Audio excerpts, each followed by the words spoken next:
શનિ ટ્રીટમેન્ટ તમે અહીંયા જેટલા સેશન્સ કર્યા છે તમને શું શું ફરક પડ્યો છે જીવનમાં? પહેલાં તો બોડી પર તમને શું ફરક લાગે છે? બોડીમાં અને રેગ્યુલરમાં સારી ફિટ લાગે છે, મન શાંત રહે છે.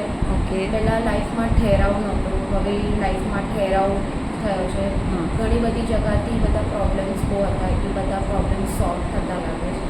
રસ્તો મળે છે ક્યાંક, કઈ દિશાએ મારે જવાનું. પહેલાં ઇનડિસિઝનનેસ હતું, ડિસિઝન નહોતા મળતા, કન્ફ્યુઝન કન્ફ્યુઝ રહેતી હતી કે કઈ જગ્યાએ ને કઈ દિશાએ જવાનું.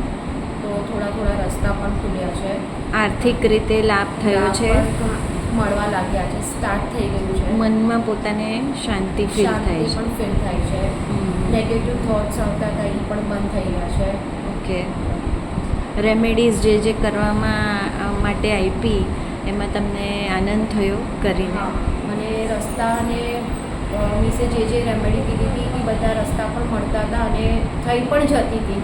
મુશ્કેલી આવતી પણ મળી જતી. એટલે શનિ મહારાજ તમારી હેલ્પ પણ કરતા હતા. યસ. નહીં તો આ બધા માટે પોસિબલ નથી કે કરી બી શકે. કર્મ અલાઉ કરવા જોઈએ તો તમે કરી શકો. તો ધીરે ધીરે તમારા જે આપણે ધીમે ધીમે બ્લોકેજીસ કાઢ્યા છે અને જે વસ્તુ મેં તમને આપી છે એનો તમારે પ્રયોગ કરતું રહેવાનું છે. અને બીજાને તમે જેને પણ શનિ નડતો હોય એને તમે શું પ્રેરણા આપવા માગો છો? હું તો કહું છું કે મીસ પાસે આવે અને એમના જે પણ પ્રોબ્લેમ્સ છે શનિ રિલેટેડ છે એ આવીને એમના પ્રોબ્લેમ સોલ્વ થાય.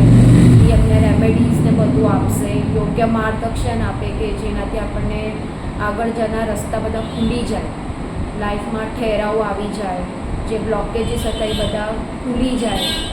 તો મારી રિક્વેસ્ટ છે કે બધા આવીને મેમ સાથે વાત કરીને બધા પ્રોબ્લેમ સોલ્વ કરે. પહેલાં તો બધાએ કુંડલી દેખાડવી પડશે. Yes.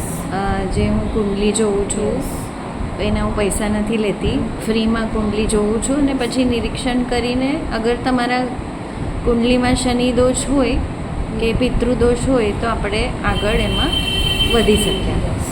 Thank you so much Sejal, and I am very happy કે તમારા જીવનમાં પરિવર્તન આવ્યો છે આ શનિ ટ્રીટમેન્ટ કરવાથી. હજી વધારે તમે પ્રગતિ કરો એવા જ મારા બ્લેસિંગ્સ છે તમારા માટે. Thank you.